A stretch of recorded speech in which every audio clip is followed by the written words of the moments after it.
2025 meeting of the Committee on Finance, Audit, and Budget. Once Georgette is back, she can call the roll.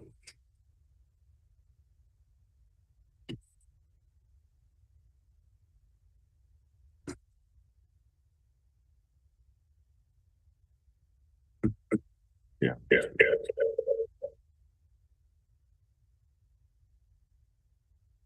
Director Requejo. Present. Chairman Barclay. Present. Director Jakes. Here. Director Edie. Here. Director Jakes, you have a floor. Yes, I rise and director of the allowed to join. What is the rationale? We have a. I said. It's been moved and seconded that Director on the remotely due to medical emergency. Director Requejo. Yes. Director Jakes. Yes.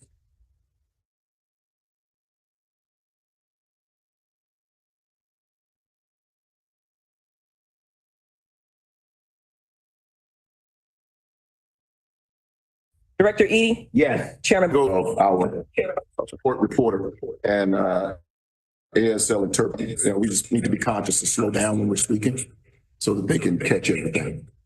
Okay. Our next order of business is the approval of the committee minutes of February 12th, 2025. May I have a motion to approve? ASL interpreter. Second. It's been moved by Director Edie, seconded by Chairman Barclay, that the minutes from February 12th, 2025 for the Finance, Audit, and Budget Committee meeting be approved. Take a roll call vote. Director Requejo. Yes. Chairman Barclay. Yes. Director Jakes. Yes. Director Edie. Yes. Director Lee. Has Director Lee been admitted into the meeting?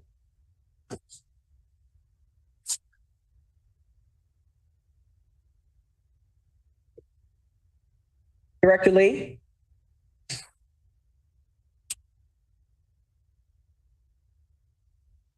The motion passes with 4 votes. Our next order of business is the finance report. Tom McComb. Nice tie, Tom. Good morning, directors. Morning. Morning. Okay, give me a moment here to share the presentation and then we'll get started.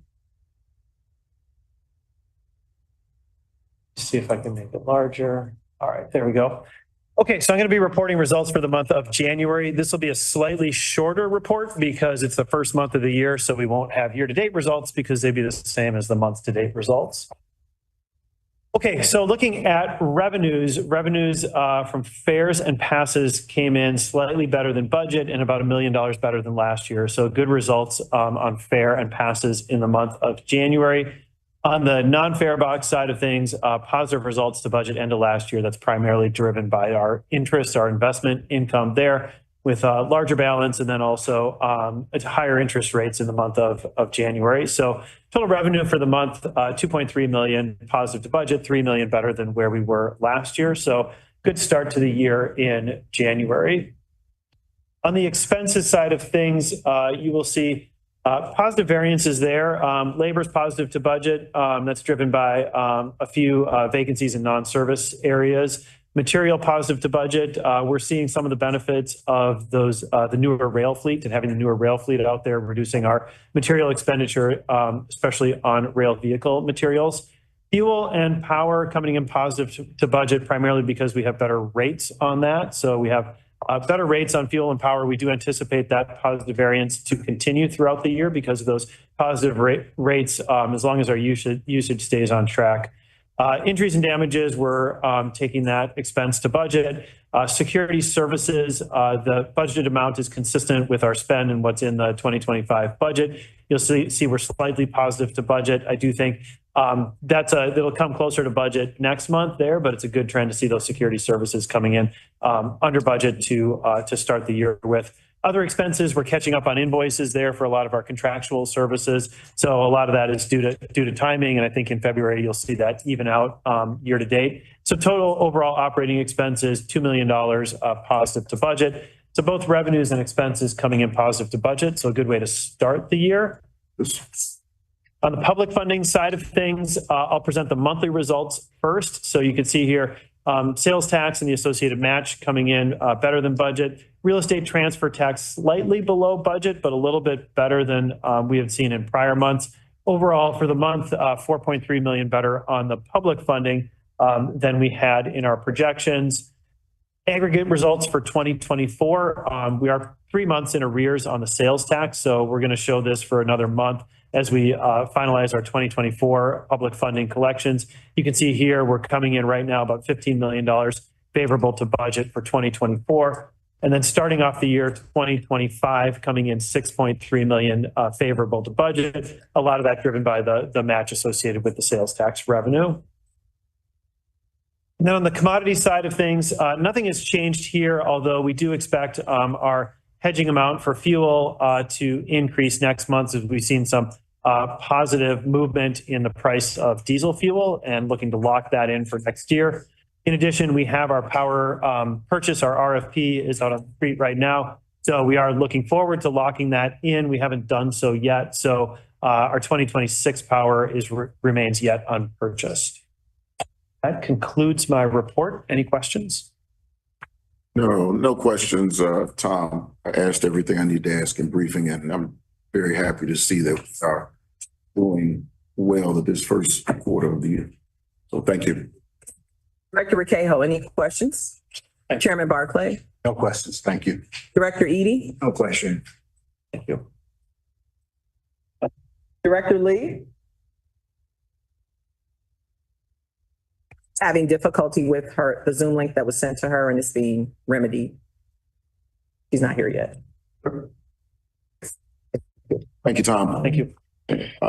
Agenda item number 4 is the review of an ordinance authorizing a lease to Donut Dudes, CTA Kedzie, LLC of retail concession space located at 4900 South Kedzie Avenue, Chicago. Orange line, Bill Moon. Morning, directors. Bill, you have a nice time. Thank you, sir. I appreciate it. Bill Mooney, your Chief Infrastructure Officer. Staff recommends approval of an ordinance to authorize a lease of retail concession space located at the Kedzie Avenue Orange Line Station to Donut Dude CTA Kedzie LLC. The lease includes 251 square foot retail concession space, the tenant paying an initial annual rent of $26 per square foot for a base term of 10 years, with 2 5-year options to extend and an annual rent escalations of 3%. Donut Dudes will operate the space as a donut, coffee, grocery convenience store. Total annual rent for the first year from the lease is projected at $6,525.96. I'll be happy to take any questions on this item. No, I have no questions. I just want to thank you for following up from the board retreat on this. It's good. This moves us in the right direction.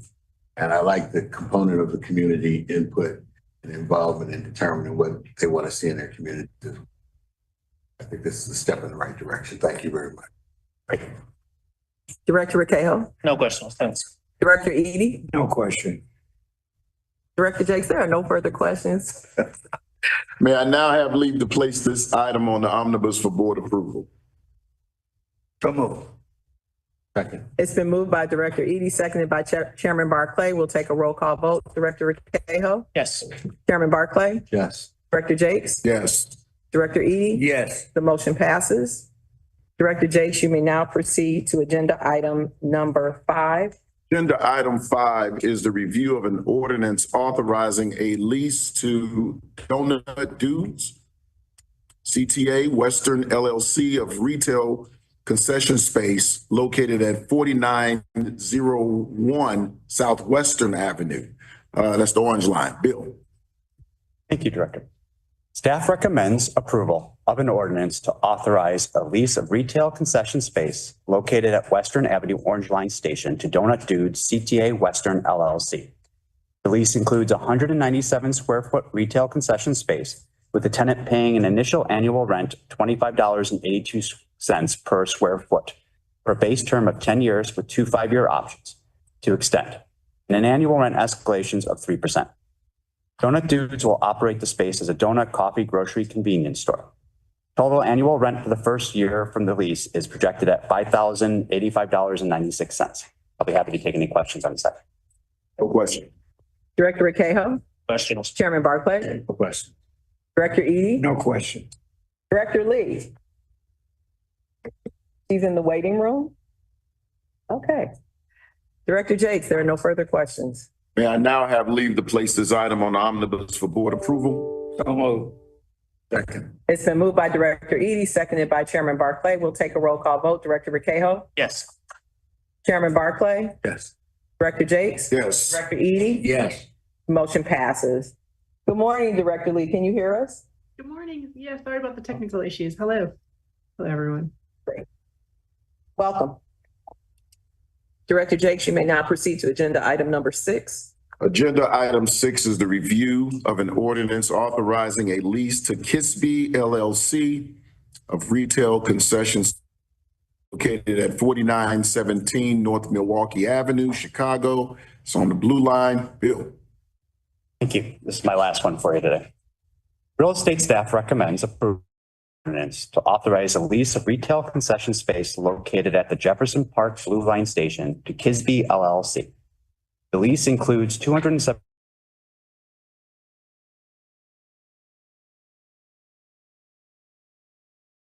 cents per square foot for a base term of 5 years with one 5-year option to extend and annual rent escalations of 3%. Kisby will operate the space as an independently branded coffee shop. Total annual rent for the first year from the lease is projected at $9,000. I'll be happy to take any questions on this item. No questions, Bill. Director Recajo, No questions. Chairman Barclay, No question. Director Eady, No question. Director Lee, No questions. Thanks, Bill. Director Jakes, there are no further questions. May I now have leave to place this item on the omnibus for board approval? So moved. Second. It's been moved by Director Eady, seconded by Chairman Barclay. We'll take a roll call vote. Director Lee, Yes. Director Recajo, Yes. Chairman Barclay, Yes. Director Jakes, Yes. Director Eady. Yes. The motion passes. Our next order of business today is the review of contract number A1 through A32. A2, Director Jakes. I'm sorry, A2, which are contract awards for transit operations. I have no questions. We'll take questions from other members of the board. Director Recajo, No questions. Chairman Barclay, No question. Director Eady, No question. Director Lee, None. Thank you. Director Jakes, you may now proceed to contract number B1 through B3. Our next order of business today is the review of contract number B1 through B3, which are contract awards for infrastructure. I have no questions. Director Recajo, any questions? No questions. Chairman Barclay, No question. Director Eady, No question. Director Lee, No questions. Thanks. Director Jakes, you may now proceed to contract, actually D1 and D2, and I would ask that we have a motion to defer, to remove the consideration of contract number D1 from the agenda. Someone needs to give that motion. So moved. Second. It's been moved by Director Eady, seconded by Chairman Barclay, that contract number D1 be removed from the agenda. Director Jakes, you may now proceed to consideration of contract number D2. Our next order of business is the review of contract number D2, which is a contract award for planning and innovation. I have no questions. Director Recajo, No questions. Chairman Barclay, Director Eady, No question. Director Lee, None. Thank you. Director Jakes, there are no further questions. You may now proceed to contract F1. Our next order of business today is the review of contract F1, which is a contract award for technology. No questions. Director Recajo, No questions. Chairman Barclay, No question. Director Eady, No question. Director Lee, None. Thank you. Director Jakes, there are no further questions. You may now proceed to contract G1. Our next order of business is the review of contract number G1, which is a contract award for technology. I have no questions. Director Rekeho? No question. Chairman Barclay? No question. Director Eady? No question. Director Lee? None, thank you. Director Jakes, we may now proceed to contract I-1. Contract I-1 is a contract award for diversity. For the sake of the public, can someone explain this contract so that they would understand, especially in the climate which we're in, that the word diversity has become a dirty word?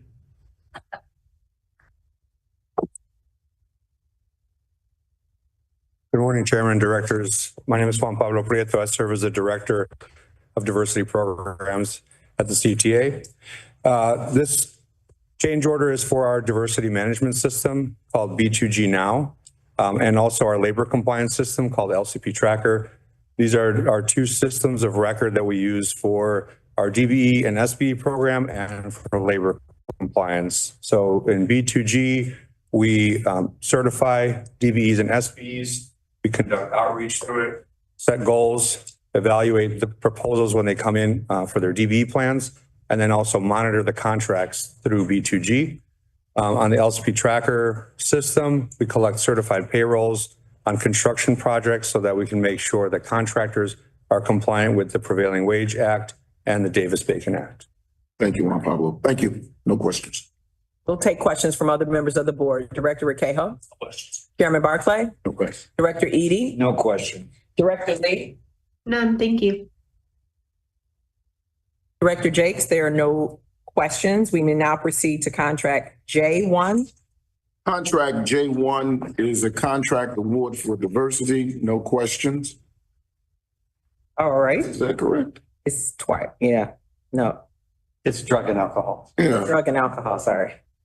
So it's drug and a contract award for drug and alcohol. Yeah. I have no questions. Director Rekeho, right? No question. Director Rekeho? Chairman Barclay? No question. Director Eady? No question. Director Lee? None, thank you. Director Jakes, there are no further questions and there are no further contracts. Since there are no further questions on the contracts, may I now have the 11 contracts? 11 or 10? It's 10, Director. 10 contracts on that. So move.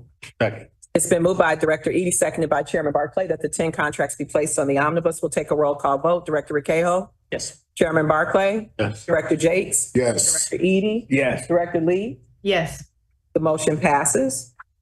Since there is no further business to come before the committee, may I have a motion to approve the omnibus and recommend the omnibus for board approval? So move. Second. It's been moved by Director Eady, seconded by Chairman Barclay, that the omnibus be recommended for board approval. We'll take a roll call vote. Director Rekeho? Yes. Chairman Barclay? Yes. Director Jakes? Yes. Director Eady? Yes. Director Lee? yes, The motion passes. And finally, may I have a motion to, it seems like I'm letting you out of church early. I don't understand. It's like we got 6 minutes left. And finally, may I have a motion to adjourn? So move.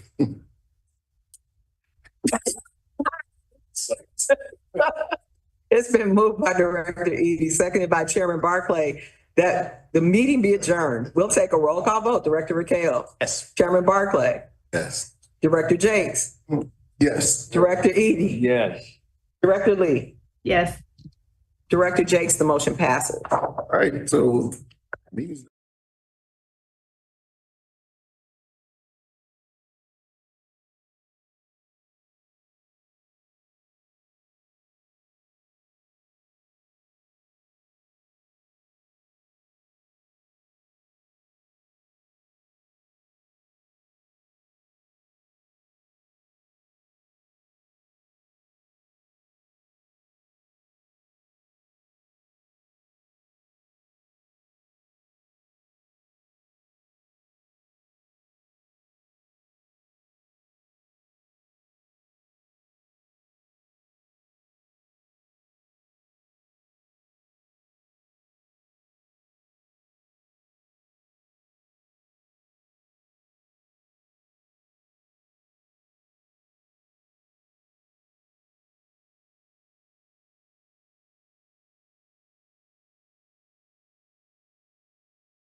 For March 12th, 2025. Georgette, please call the roll.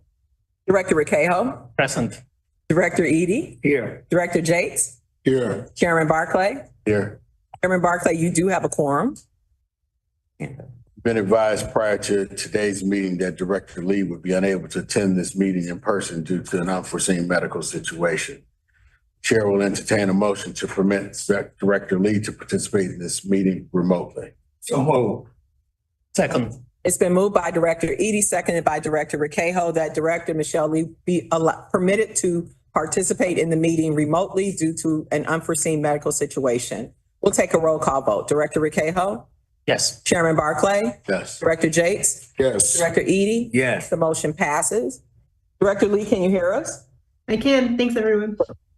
Great, welcome. Our next order of business is public comments. Georgette. Chairman Barclay, we do have registered public comments. I do see one of our public commentators here, and that is Mr. Bosro Adam Biek. I would ask that he come forward.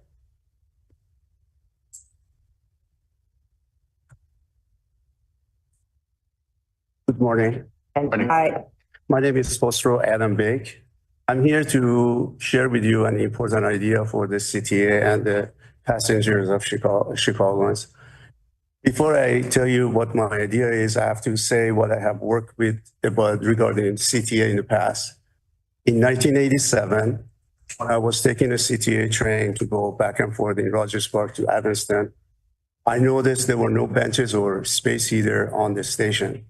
So I wrote a letter and I passed a petition and I give it to David Orr, Vice Mayor at that time after Mayor Harold Washington passed away.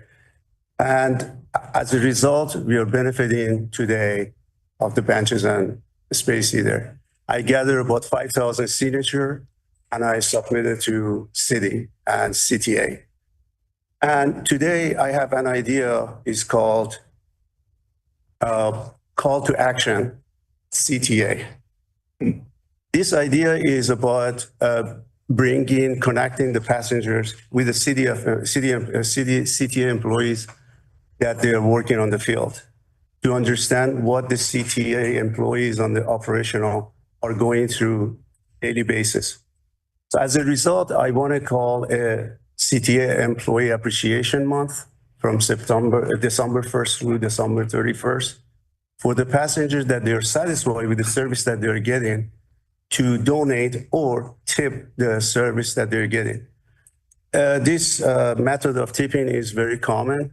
We tip the Uber driver, taxi driver, postal service employees are getting also around Christmas a gift. And a doorman at the building, any high rises, they have this holiday fund for them. And why not this offer to the CTA employees? So the program is very simple. From month of December 1st through to, December 31st, we will allocate a box on the buses or on the station, or people can use their own Vanter card to tip as they wish. It's a voluntary, it's not mandatory, but that shows that they're connecting themselves to the CTA employees. And the CTA employees, once they see that they're being appreciated, they perform much better. I cannot tell you how many times, maybe some of you've been at the train station asking for direction and the CTA employees are helping you. And simply I say thank you, but the words are not enough. We should have some action. And then with the new administration that they have in place, no tax on tip, probably that would be very beneficial on the CTA employees to get a little boost. This is going to help, is a give and take for the CTA employees and the Chicago residents. And I can tell you that as a filmmaker, I'm a local Chicago documentary filmmaker. I have done my work planning in West Garfield Park. I work with Danny Davis. I work with a lot of different politicians and reverends and pastors from Southside and Westside, Pastor Hatch and Pastor Samuels from Southside. So I have made film. You might be wondering what's in it for me. As of 1987, when I did the work for the benches and... You have 10 seconds. Yeah, sure. benches and space heater. I did not ask anything. I didn't even get one ticket for a ride. This time is the same thing. I'm not asking for anything. But however, if you want to make a PSA or video or audio to get this message out, I'm willing to jump in and help your department to do this. That's time. I appreciate it. Thank you. I will note for the board members that Mr. Postro Adam Vick has actually prepared packets for each one of you with his proposal and also with his contact information and his phone number. Thank you very much. Thank you very much. And you had to from our staff who have been, and she'll speak with him. Okay, all right, good. Thank you so much. Mr. Chairman, we have no additional public comments. Oh, ma'am, I. Hi. Request, my name is Patricia Puente. We do have Patricia Fuentes who's not sitting in her seat. Come on up, Ms. Fuentes. See, the seats help me make sure that you get where you need to be during public comments. So if you can just, yes, where your name is. Oh, right. Right. That seat. All right, you have 3 minutes. Hey, where do I sit? Anywhere? Doesn't matter. My name is Patricia Puente. Thank you for listening to me, letting me be here. I am giving a Freedom of Information Act request to the young lady here. And this is in reference to the incident that happened in the Orange Line. The thing is that, sorry, just I didn't expect it. Who implements when the cars are parked at the CTA's bus stops? Who does that? There's cars parked at the CTA. A lot of bus drivers have problems, not problems, but it makes it very difficult for them to stop and pick up the customers, the passengers, or there's no room for them to even get closer to the sidewalk. Sure. So that the elderly can pass. Who checks that? City Hall, I even told a police officer, an Hispanic police officer, if they could give them tickets to the people in the cars parked on the bus stops. And he said, that's not our job. So then that's why I'm asking, who does that? The bus drivers already have a lot of difficulty dealing with the passengers and then having to deal with the parked and then having to deal with the passengers coming in, blaming them that they cannot get on the bus because of the parked cars. That's one. Okay, the next one is the CTA, with the incident that I had on the 27th, the CTA announces and states that there's cameras for protection. There was no cameras for protection that day. It looked like there was not, like if you guys had the cameras turned off. Now, I noticed that the CTA buses say any assaults to the passengers would be punished and prosecuted or up to 10 years in jail. Could that be announced in the CTA trains too, please? The other one is when I got someone sprayed something in my eyes because I deal with a lot. I'm an advocate, noise ordinance, a lot of things. You have 10 seconds. Okay. I asked the attendant if I could use her bathroom so I could rinse my eyes because they were, hurting me, and she denied me 3 times. And that's time. Okay, please. Can we do something about it? And the other thing is I have a picture here of the CTA employees. Ms. Fuentes, no, you cannot approach. On the thing where the passengers go through to pay. If you'd like to send that picture to me. Yes. I can send that to the board, but you cannot approach. Showing the property, Come on, Your time respect. your time to talk. Thank you. Time is up, Ms. Fuente. Thank you. I would like to invite our other staff and guests who are here to please come up to the first row. We have plenty of seats. No need for anyone to stand right now. And your standing is making all the rest of us feel a little uncomfortable and guilty. So come on and sit down. Mr. Chairman, I believe we have no further public comment. Thank you, Georgette. Our next order of business on the agenda is President's report given by our acting president, Nora Lears. Thank you, Chairman, Directors. Good morning. I appreciate the opportunity to speak with you about what's been an exciting month at CTA. First and foremost, one of the most exciting announcements of the month was certainly our frequent network announcement on Monday, March 3rd, in which we announced to the public that we would be launching a set of bus routes throughout 2025 that will receive 10 minutes or better service throughout the day. The first 8 of those routes will be put into place March 23rd.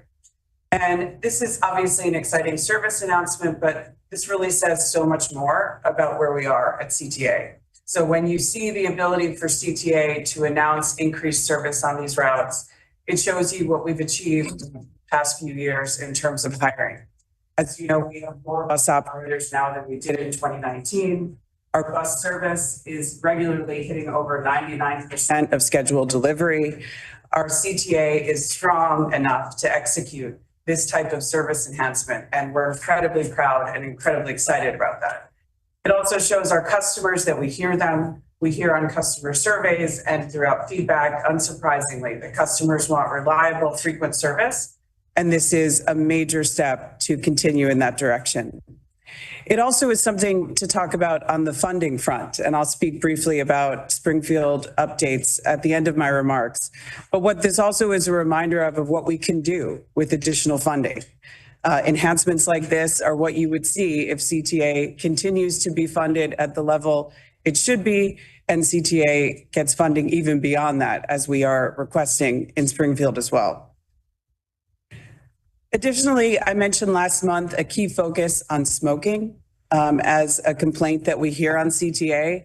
Again, this is another type of incident that really embodies something more than just the smoking itself. I think concerns about cleanliness are also often related to seeing smoking on CTA. And again, as I mentioned last week, what you see is trains that are on time, that are clean, that may smell of smoke, and it just gives a sense to riders that we may not be aware or engaged on that issue, and that's not something I want.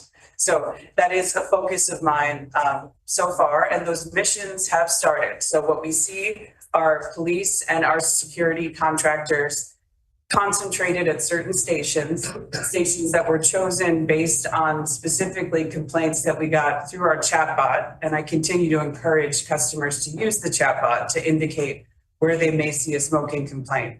So, because we are using that to make real-time deployment decisions.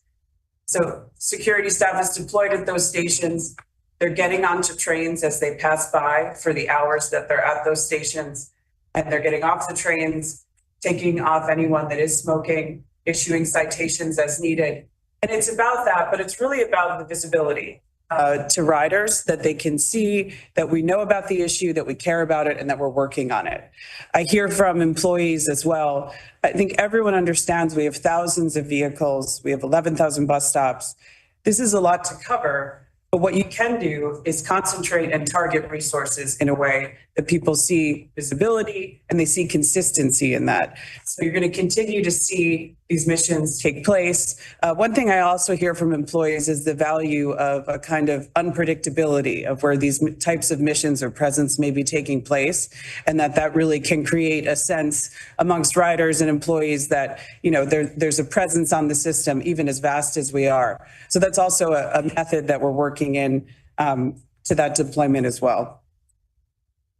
My outreach continues to elected officials, employees, riders, stakeholders across the region. And I want to announce also 2 specific new announcements in terms of engaging with the public that I'm really excited about. The first one is that on Friday, we will launch something called the CTA Connection. And this is a new monthly newsletter that will highlight information that we know our customers want and need. from news about our service to employee recognitions to updates on station upgrades, really everything that we want to maybe have in one place now for the public to consume. So what you're seeing on the screen right here is the webpage where you can go to sign up for the newsletter.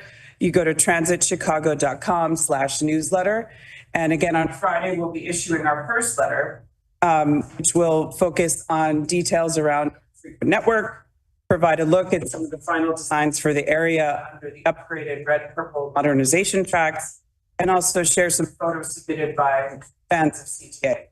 So just another way to connect with the public in kind of a more consolidated way around recent announcements and things that the public should know. We're excited about this. Additionally, later this month, CTA will unveil its first ever new podcast. This is going to be titled Moving Experiences, Stories of the CTA. This podcast will focus initially and long-term on speaking with our employees. I think this is a great opportunity to sit down and dive into the experiences and knowledge and background that our employees have. They are the heart of our organization. We're lucky to have so many of them with us today for our recognition later. And I think this is a great opportunity to have a forum where we can also kind of have more extended conversations about issues that matter in transit. I will host some of the episodes and also invite employees to host some of the episodes. It's something you see transit agencies doing nationally. And I'm really excited about the forum that it provides to have dynamic, lengthier conversations about what matters to our riders and to our employees. So lastly, what I'll focus on is, of course, our legislative work. Outreach and engagement, like the things I just mentioned, are even more critical given the current situation in terms of our funding and the advocacy that we're doing in Springfield. In the past month, I've been to Springfield twice. I appeared at a House Appropriations hearing, as well as a transportation working group, also conducted by the House, as well as several meetings with legislators. We're continuing to advocate fiercely for transit funding for CTA in the region and to continue to highlight the inequities in the current funding structure. I feel we're making progress in making people aware of these issues, and I'm excited about the months ahead and continued engagement. One thing I do want to take a moment to talk about today is that we're at a point in this where we are soon going to start to see some more concrete discussion about what impacts of not receiving the funding would look like. Specifically, the RTA has issued a resolution where they've asked the transit agencies to come forth with scenarios for what it would look like if funding was not received, as well as what it would look like if we received the funding at the increased level that we are requesting. So you're going to start to see more details on that in the public arena. And what I want to make sure people know are a few things today. This is all part of the plan. This is a part of the strategy that for many people, you have to raise alarms and explain the impact of what not getting funding would look like. But I'm grateful to have several employees here today and continue to share this message with employees that we are doing everything we can to ensure nothing like that ever happens. This is something that you're going to hear specifically, but I don't want people to worry here at CTA that will happen, because we're on the case and we're working hard to make everyone understand the importance of transit. And that is not a hard case to make when you know the importance of transit in our region and the impact it will have across people's lives. But you are going to start to see maps, people discussing routes, people discussing things like bus routes and how things would be impacted. And what I want to really emphasize here today is that the negative impacts of losing transit to that level in the region are almost impossible to really quantify. You're going to hear things related to that nearly 500,000 people would lose access to transit if we did not receive the funding that we should be afforded. And those scenarios are going to be painful to see. but we are working to make sure we never see them come to fruition. You should also know that when we pull those scenarios together, we will not abandon our values as an agency. We always have equity at the heart of what we do. We work in any change or any proposed change to make sure communities are not disproportionately impacted that should not be. And that will remain the case when we walk through these potential scenarios and you hear them publicly. So I want to make sure everyone understands that. As we raise the alarm, though, we will also talk about what we can do with more funding. And again, that frequent network is key to telling that story. For example, if we got the funding at the level that we wanted, you would be able to see 50 more routes in addition to the 20 that we're unrolling in 2025. You'd see rail frequency at 6 minutes or less throughout the day. You'd see it's expanded overnight service, as well as expanded customer service enhancements that we know riders want. So as much as this is an opportunity to talk about what we want to avoid, I see it as a great opportunity to talk about what transit is to everyone and remind people of that and to celebrate that. Something I voiced in Springfield is that investing in transit is a uniquely impactful act. It goes beyond the bus or train. We know that investing in a bus line in a community can literally change the chemistry of that neighborhood overnight to have a bus line running through it. The levers that you can pull with investing in transit are monumental and are something that should inspire everyone. Beyond service, we know that CTA uplifts communities, it invests in small businesses, it creates jobs across our region, and that will be as much a part of the narrative you see in the coming weeks as anything else. Of course, we also know we are an employer. We have 11,000 employees that we are incredibly proud of, and those are also the people that we are working and to protect throughout this period as well. With that, I will also point out, as we heard mentioned today, we're excited that Tuesday is Transit Employee Appreciation Day, where we recognize how special, necessary, and appreciated our employees truly are. And one thing, I love the chatbot, and I'm always giving the team annoying updates to put to the chatbot because I love that you can evolve it. And one of the things they're working on right now is something I feel passionately about, is making it easier to commend and compliment our employees. I think people want to, but you should make it as easy as possible. So you're going to see a change in the coming weeks whereby the option on the chatbot to submit employee compliments comes sooner in the menu so that we can hear from people even more about what our employees are bringing to them. At CTA, we celebrate transit employees in various ways throughout the upcoming week. We have signage across our work locations, digital signage and videos across the system, content on our new MyCTA app, social networking recognition on LinkedIn, as well as my own letter to employees applauding their work that will be posted throughout the agency and work locations. With that in mind, I'd encourage everyone in the room in the coming weeks, including our board, to get in on the fun. Next time you're traveling on the system, ask your bus operator, your CSA, your rail operator, or any CTA team member if you don't mind to snap a photo with them. And then you can email that photo to employeeengagement@transitchicago.com. It'll be placed in a photo album that will be posted on the 18th on the MyCTA app for employees to see. With that, Chairman, I know we're ready to also embark in soon on even further recognition of our employees, and thank you for the time. Thank you, Ms. Larson, for a comprehensive report. I want to commend you and your team on the successful rollout of the bus frequency initiative. There's been a lot of public reception in terms of people who are talking about it, and I think that folks are excited about on those specific routes catching their bus every 10 minutes. So I think it's a wonderful move in the right direction. I think it's going to build customer confidence and rider experience as well too. So I want to also thank you for your efforts on the smoking issue. We get a lot of complaints about smoking on CTA and us not doing anything about it. But I think that now that we have an initiative that's moving in that direction, that we are taking it seriously, I think that that's going to be a good move in the right direction as well.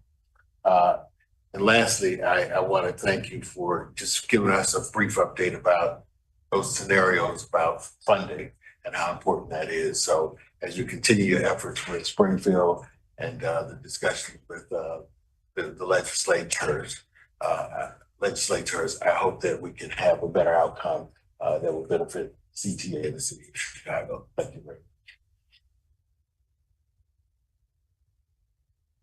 I've noticed that you've been going and meeting employees. What feedback have you been receiving? And I want to commend you on doing that. Sure. Thank you for the question. I mean, those conversations are really the best part of this work. Employees talk a lot about security and they want help with feeling safe on the system. And they have great ideas about how to do that. And they understand the complexities of covering a system of our size. So I've enjoyed talking with them about the ideas they have in terms of how police and other security might deploy strategically. And I plan to kind of move that forward in my discussions. They also want recognition for the work that they do, as they should. And, you know, we've over the past year and so we've really amped up our employee engagement activities out in the field and here at 567. And I think we're going to continue to build on that. We've been out doing really fun activities through that, and we should give you maybe a more detailed briefing on that in the coming weeks. But I just think the sky is the limit on how much you could recognize the employees and what they do at CTA, and I want to remain focused on that. And my last thing, Madam President, is prior to you becoming our president, we have been asking for some months now, even to last year, about the superintendent of police coming to one of our meetings. You know, would you put that on your agenda to see if he can carve out some time? I will. Okay, thank you. Other questions or comments from members of the board? Yes, Madam President, thank you very much for that excellent report and appreciate all the work and efforts that you're putting forward. You mentioned about the loss of services if certain funding is not put in place. Actually, when I visited with the documents that were provided to me, it was really a little frightening, horrifying, I would have to say. When you think about that, the numbers and no stretch of the imagination, hundreds of thousands of people that would be impacted. And so I guess what's coming to my mind, you know, there needs to be, and I know that you said you didn't want to just focus on the alarming, but you also wanted to make them aware of what benefits will come as a result of it. But I do think that there needs to be somewhat of a cry from the community, a voice to be lifted up. The ones that ride, ones that could possibly, you know, suffer as a result of that. Is there a plan, or what would you need in general from community organizations, community at large? What is the plan for community engagement? Because in my opinion, as well as you are able to articulate, as well as the data is going to be supportive of everything you're saying, it's nothing like real faces, real voices. So what is the plan? Sure.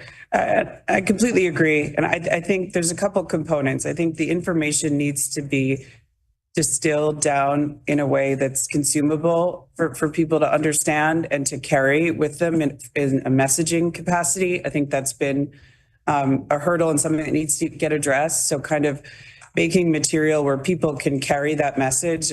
We had some success just recently with our union representatives went down to Springfield and we worked with them on messaging around that. And I think it was a successful execution of kind of when you have a clear talking point that people can carry that distills the issue, then they can carry the message. So I think it's working on those materials that we can hand to community groups and give them to use and kind of a playbook for how to advocate for funding with legislators, who to call, say when you call, what we know from effective campaigns like that. And that's what we're focused on now as escalating in these coming weeks. And I've already talked to my team about getting that together, because I do agree that's a key component, but it's not just kind of meeting and talking with people. You got to give people something to take away in a kind of a practical, tangible sense. And that is a focus, and I can keep you updated on that. Yeah, and convening some community meetings around that, going into the community. And there's always those individuals or organizations and communities that are highly visible and highly regarded. Many times if they are advancing the message and they are lifting up about the need for people to come and rally together, I think you'll get a very good response. But that even has to be strategic in terms of the organizations, the personalities, but it can work. And as you just said, I do appreciate that, equipping or empowering those that come. All right, these are the things that we would like for you to do. These are the people we'd like you to call. This is how you make contact with them, or whatever that might mean. I just wanted to raise that up. Absolutely. Yeah, we can continue to talk about that. I think the board can also be really helpful in identifying those key figures. So we should continue to talk about that. Director Lee?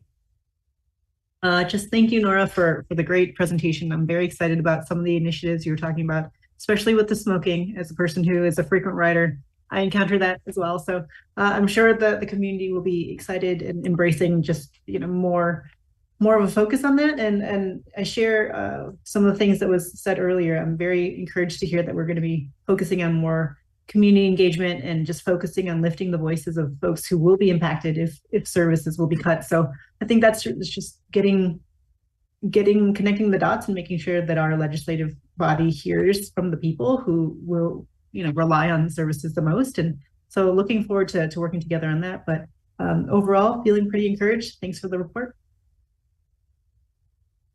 Director Rakeo? Just wanted to reiterate the commendations around the frequent bus network. And we've said this a few times here in the same way that my colleague was requesting the meeting with the police department leadership. I think it's more important than ever that both CDOT and IDOT understand the importance of having clear paths for our buses and bus lanes where we can deliver on the promise. And many times the promise is not being delivered because folks are parked or stopped in bus routes in an illegal way that don't allow our bus drivers to operate at the speed, at the frequency that should be. So I would love to find a way to bring you, the head of CDOT and the head of IDOT, all of whom are very friendly and get it. But for a strategy session to ensure that we can deliver on that. And then I also appreciate when you mentioned that when we prepare for cuts and sacrifices that may be needed if Springfield doesn't deliver on the need for more funding, what the key value needs to be at the center is equity. And that comes from a place of Chicago in the past. Every time we had to make sacrifices, those sacrifices were always in the south and the west sides. And CTA did that, removed, extracted the resources, stations, routes from those communities first. That is not who we are. And I think when we present whatever scenarios we need to present, including the doomsday scenario, which I understand is not going to happen, but you have to present it. Equity means that those who have the most also have to be the ones that sacrifice the most. And the communities that we have in the south and the west sides are not the ones that have the most. So I would love for you all to keep that centered. And on a more positive note, as we connect with legislators, I'm glad that you are engaging our labor leaders, et cetera. I cannot express strongly enough how important it is that when we meet with legislators, we bring with us, you bring with you your workers and your riders, and that they come from the communities that those legislators represent. This makes a whole difference when they can actually have people that they can recognize, leaders in the community, folks that work those routes, those stations are critical. And I also want to offer myself and extend the invitation to my colleagues here to join you on some of those conversations for the legislators that you think it would be important that you bring your board with you. This is a year for all hands on deck, and I want to offer my hands to be on your deck to make all of this happen. Oh, finally, on the appreciation, very important. We have a lot of folks here that have been commended for their excellent service. I appreciate you finding ways for the riders to be able to express appreciation through the chatbot. Here's what happens many times. When we interact with the system, we are in rush hour, rushing to places.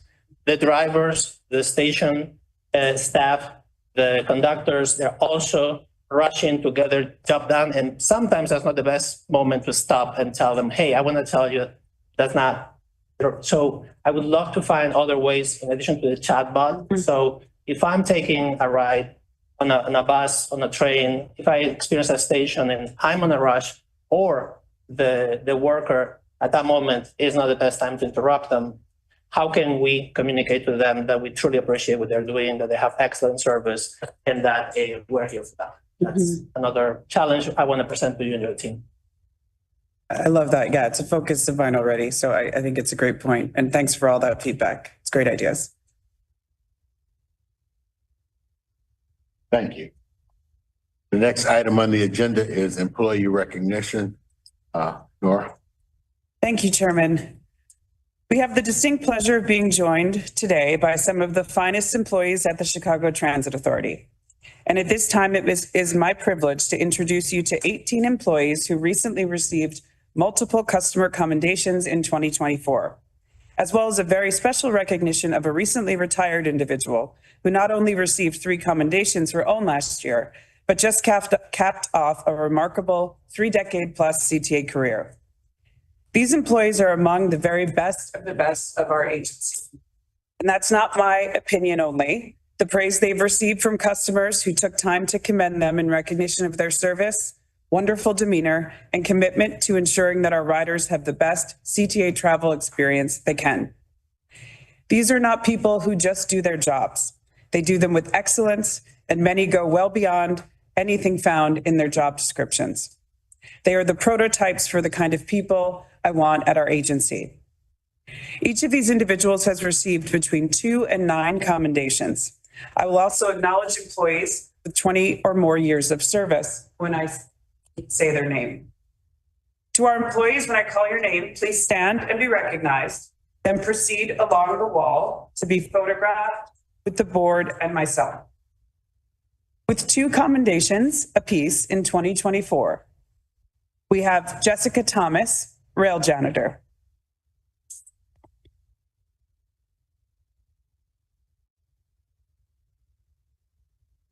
Nancy Espinoza, customer service representative. She is not only an outstanding employee, but she has 34 years of service with the CTA.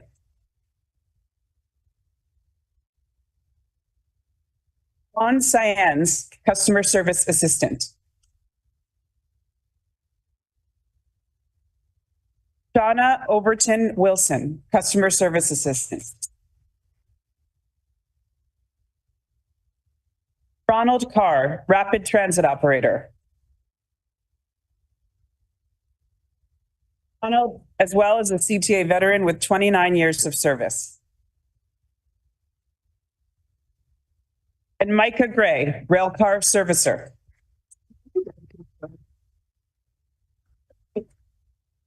With 3 commendations, joining us today are Dorothy Coates, customer service representative. China Huey, bus operator.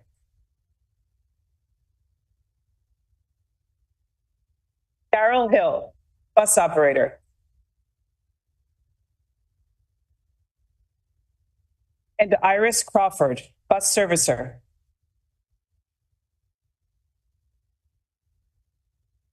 With 4 commendations, we have Kelly Holmes, customer service representative. Kelly has been with us for 22 years. Alexa McCracklin, bus operator. And Armand Alacoli, bus operator. With 5 commendations, we have Michael Toomey, bus operator. And Michael has been at CTA for 21 years. With 7 commendations, we have Reginald Smith, bus operator. And Reginald will reach his own 20-year milestone in December. And finally, we have 3 employees today that received 9 commendations apiece. They include Thaddeus Moody, rail janitor.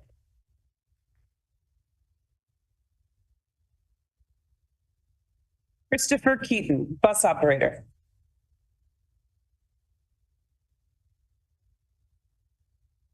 And Deshonda Holman, bus operator.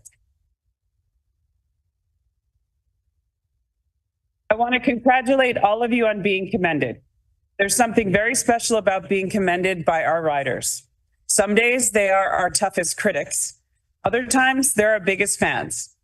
No matter their opinion, however, they're always CTA's highest priority. For them to recognize your work is meaningful. For them to recognize you several times in a single year, however, is a badge of honor that I hope you wear proudly. Thank you.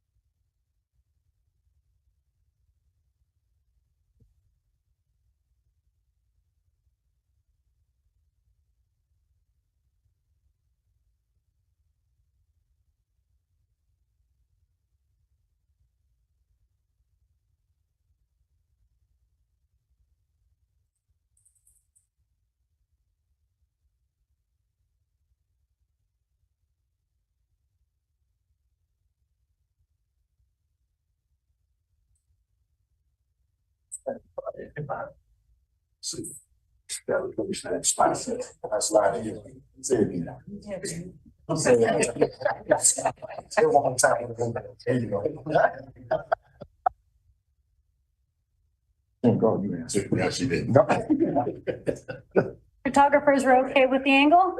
Yeah, so if you can all look at me real quick, so we'll go 3, 2, 1. Okay. Thank you. All right, I got it.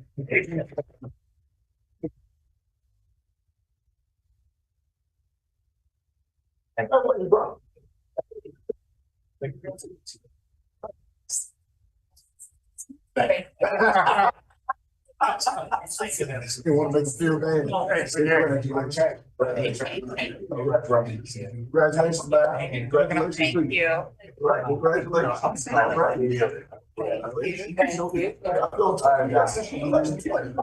Congratulations. Thank you.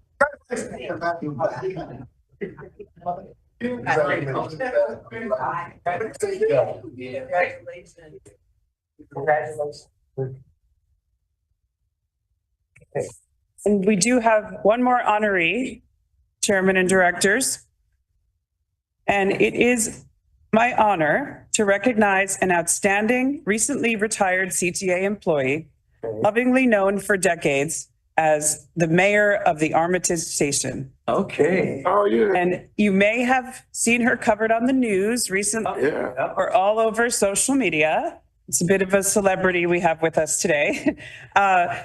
I met Janet for the first time on recent Friday at this party that I think all of you saw covered on the news that was organized by the community in honor of her service at the Armitage Station for decades. And I don't think I'll ever forget that party for the rest of my life. It is an incredible thing to see something organically grow out of the community in honor of all you have given to people, Janet, over the years. And even the words you shared at that party, I remember and will remember. And you spoke about watching nannies bring kids that they're watching and have lunch on a bench as they watch the trains go by. And it just captured immediately what we all love about CTA. And it was no surprise to me that you have touched the hearts of so many people over the years, even in those initial moments. Employees took off from work to be there to celebrate you. People were crying about having known you for 20 to 25 years. It was incredibly moving. And we were so excited to give you gifts that day, and including a sign from the Armitage station. So we just wanted to continue to extend the congratulations on behalf of all the service you have given. You have inspired that community. You have clearly inspired generations of CTA employees, and we thank you so much for that service. And Chairman.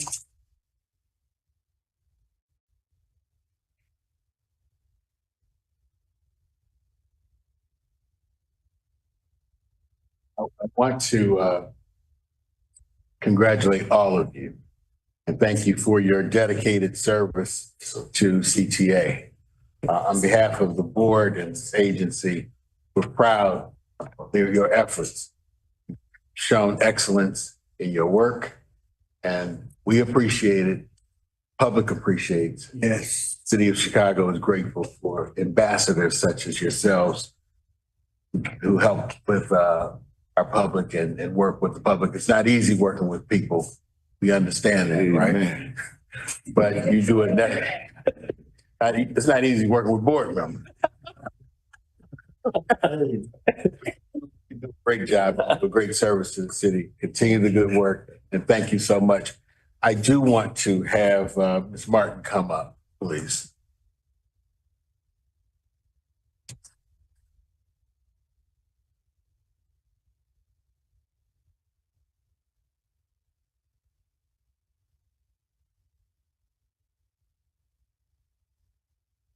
Martin, we heard Pearson talk about you and your years of dedication at the Armitage station. Groundswell of the community fell in love with you. And I know that you did a lot to basically make that happen over the years. We're thankful for what you've done by being a goodwill ambassador for CTA, the many years of service that you dedicated to this agency. And on behalf of the board, we want to honor you this morning with this plaque. Throughout your 30 years of dedicated service to the Chicago Transit Authority, you've served as a shining example of CTA excellence. Your warmth, kindness, professionalism, unwavering commitment to our riders as a customer service representative have touched countless lives, and you will always be cherished and remembered. Best wishes in your retirement. Presented this 12th day of March 2025, the Board of Directors, we want to congratulate you. Thank you.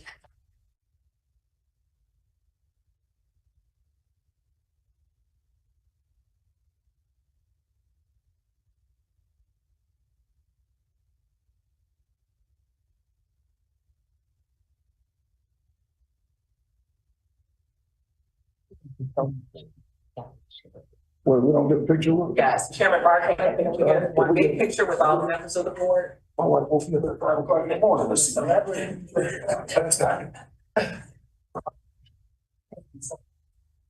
Messing me again. You messing with it. I'm tired.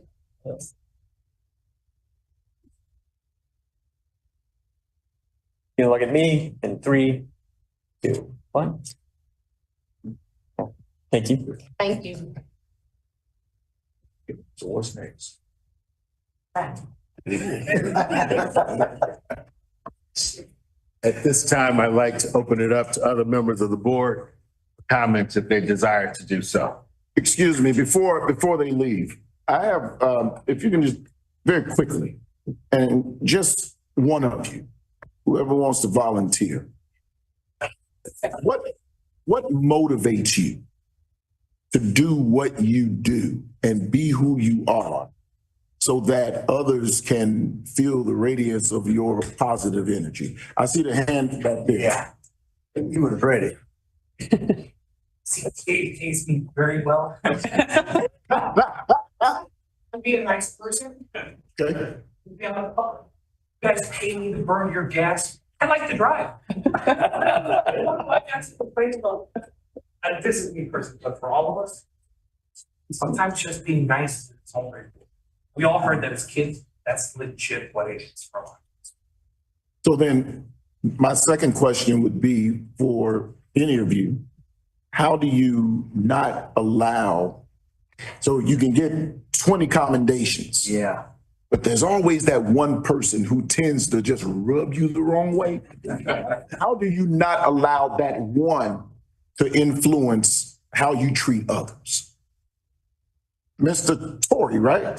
Through me? I try to tell people, especially new hires, once the emotion is out of the situation, you're gonna look back and laugh. It's another story. I've got so many stories for the past 21 years. It's all, we get paid to watch the show is the way I look at it. We're sitting back. Oh, I try to tell the new face of the CTA, get the emotion out of it. Down the road, you're gonna look back, you're gonna be telling people, you wouldn't believe this person did this, that person did that. And move forward. You're gonna have another story to tell tomorrow. And how you came to work, that's how you want to go home. Say that one more time. That's how you want to go home. You got kids, you got family. That's how we want to come back to them. So I want you to know I am extremely, extremely proud of each of you. Because indeed, as our president said, with 11,000 employees, you clearly are some of the best. And thank you so much. And if you ever want to join the ushers at the church I pastor, I have some ushers you can train.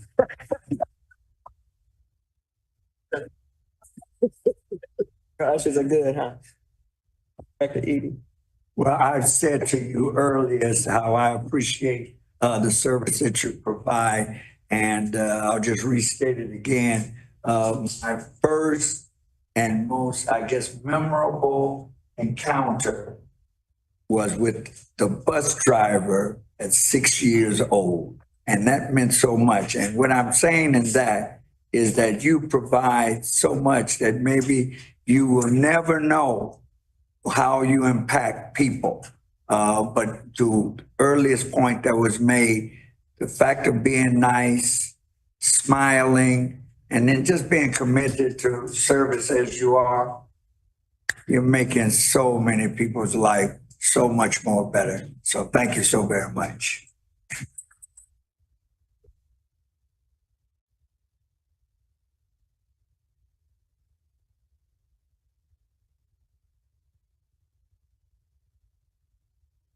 Director Akeo. Yes, as I mentioned before, I wanted to express my appreciation to all of you. I wanted also to let you know that as a frequent rider of trains and buses, I interact with you all and your colleagues on a daily basis, and it's been many times up to this morning in my way here, a class act on how to respond and not to respond to provocation, to manners that are not the best, to ways of behaving from the side of the riders that are not up to par. And I know all of you have developed skills that some of us could learn from, and I hope at some point you put together a workshop on how not to engage in road rage with cars and bikers and everybody getting in the way. How to, I see you interact also with riders that are disruptive, right? And for the most part, I see the patience and the humanity in understanding that sometimes the person is going through a crisis, the person has a mental health issue, the person is having a bad day, the person, is not at his best, but you are at your best when you do that. And so it's not invisible work. We see you. And as I was mentioning to our president before, some of you have 9 commendations, some of you have 2, some of you have 4, but you probably have 20, 100 mental commendations of people who didn't have the time to tell you, thank you so much. didn't have the time to tell you the way you handled that conflict was unbelievable, and I wish I had the capacity to have.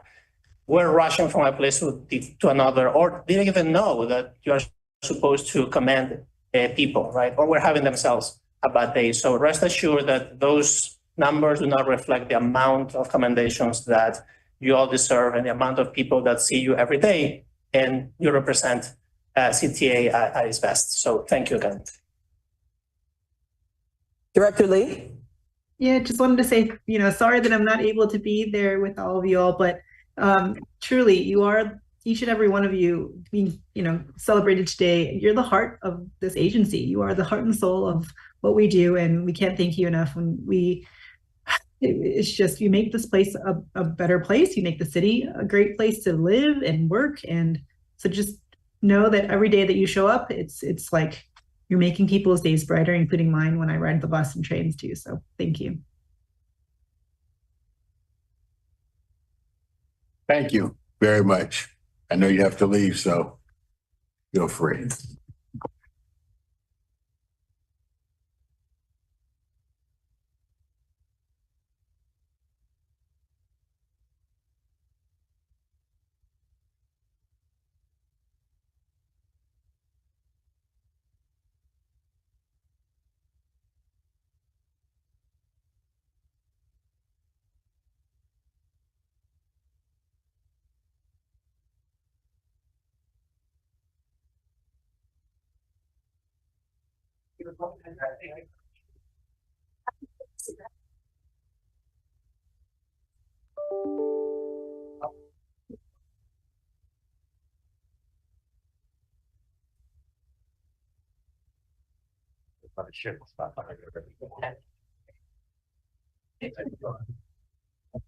Our next order of business is the approval of the minutes of the regular board meeting of February 12th, 2025. I have a motion to approve. So move. Second. It's been moved by Director Eady, seconded by Director Ricao to approve the minutes of the last board meeting of February 12th, 2025. We'll take a roll call vote. Director Lee? Yes. Director Ricao? Yes. Chairman Barclay? Yes. Director Jakes? Yes. Director Eady? Yes. The motion passes. Our next item on the agenda is executive session. Kent Ray, is my understanding that there's an executive session today. Yes, Chairman, the board will go in closed session pursuant to the Illinois Open Meetings Act, subsections 2C1, 11, and 21. I will now entertain a motion to recess into executive sessions for reasons stated by counsel. So move. Second. It's been moved by Director Eady, seconded by Director Ricao that the board will move into executive session. We'll take a roll call vote. Director Ricao? Yes. Chairman Barclay? Yes. Director Jakes? Yes. Director Eady? Yes. Director Lee? Yes. Motion passes. We will now move into executive session.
I entertain a motion to return to open session.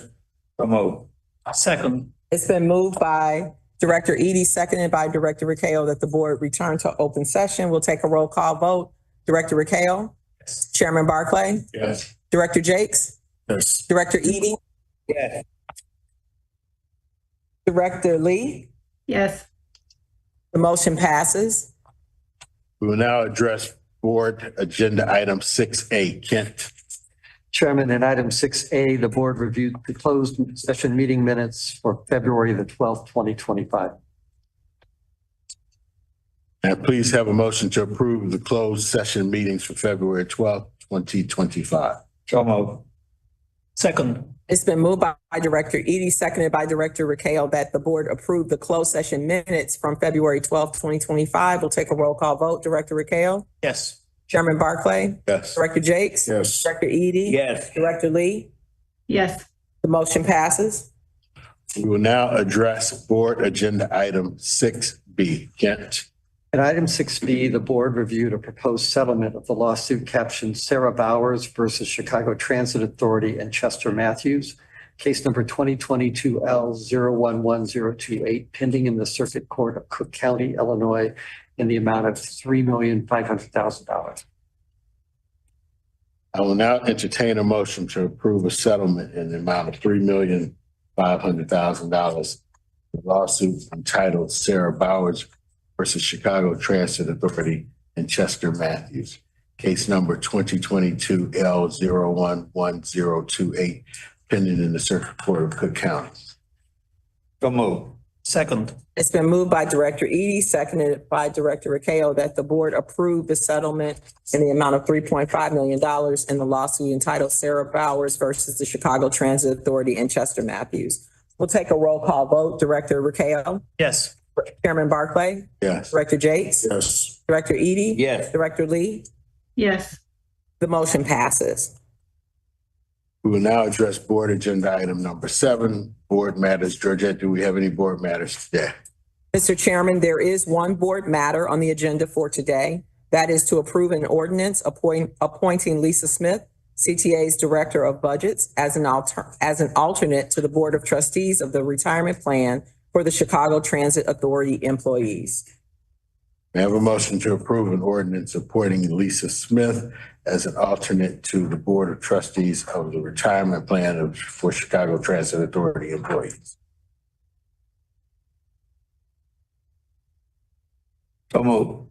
Second. It's been moved by Director Eady, seconded by Director Ricao, that the ordinance appointing Lisa Smith as an alternate to the Board of Trustees of the Retirement Plan for the Chicago Transit Authority employees be approved. We'll take a roll call vote. Director Ricao? Yes. Chairman Barclay? Yes. Director Jakes? Yes. Director Eady? Yes. Director Lee? Yes. The motion passes. Our next order of business is a report from the Committee on Finance, Audit, and Budget. Director Jakes. Mr. Chairman, the committee met earlier this morning and approved the February 12th, 2025 committee minutes and reviewed the finance report. The committee reviewed 3 ordinances. One was a review of an ordinance authorizing a lease to Donut Dudes, CTA, Kedzie, of retail concession space located at 4900 South Kedzie Avenue by the Orange Line, at the Orange Line. Number 2 was a review of an ordinance authorizing a lease to Donut Dudes located at 4901 Southwestern. That is also the Orange Line. The third is review of an ordinance authorizing a lease to Kisby LLC of retail concession space located at 4917 North Milwaukee Avenue on the Blue Line. The committee also reviewed 11 contracts. The committee placed the 3 ordinances and 10 of the contracts on the omnibus. The committee approved and recommended for board approval 3 ordinances and 10 contracts. This concludes the report of the Finance, Audit, and Budget Committee. I will now entertain a motion to approve the omnibus. So move. Second. It's been moved by Director Eady, seconded by Director Riquelme to approve the omnibus. Take a roll call vote. Director Riquelme. Yes. Chairman Barclay. Yes. Director Jates. Yes. Director Eady. Yes. Director Lee. Yes. The motion passes. Our next order of business is the construction report from Bill Mooney, our Chief Infrastructure Officer, and Juan Pablo Prieto, our Director of Diversity Programs.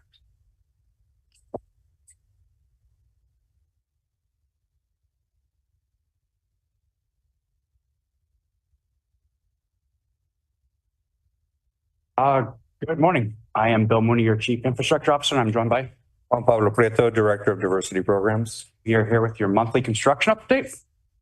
We'll begin with Canalberry Damon traction power upgrade. We are moving forward, strongly into a conditioning stage at most of the locations at this point. I've been showing you a lot of building work over the previous months and equipment going in, and we're really kind of in those final stretches on this project.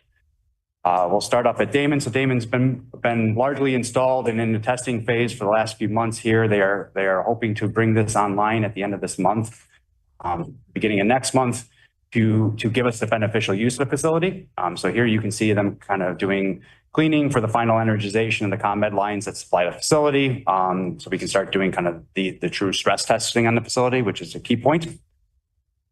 In this photo, you can see exterior connections. So they are running the cables from the facility kind of off our structure, and it directly connects to the third rail upstairs and all those boxes there. So this is, again, to start to bring this facility into our live network and be able to start to do stress testing. We do a kind of a final load measurement of the facility against the overall global network, our ability to remotely remove power, stress tested in what we would call a lockout scenario, where we would create a fault and make sure that it fails in the safe manner that we would expect it to. And that's kind of in the last round of stuff we're working through right now. At Barry, they've started to receive traction power equipment. It's a pretty exciting moment. And all these substation projects, when the envelope starts to become really a substation and that equipment comes online.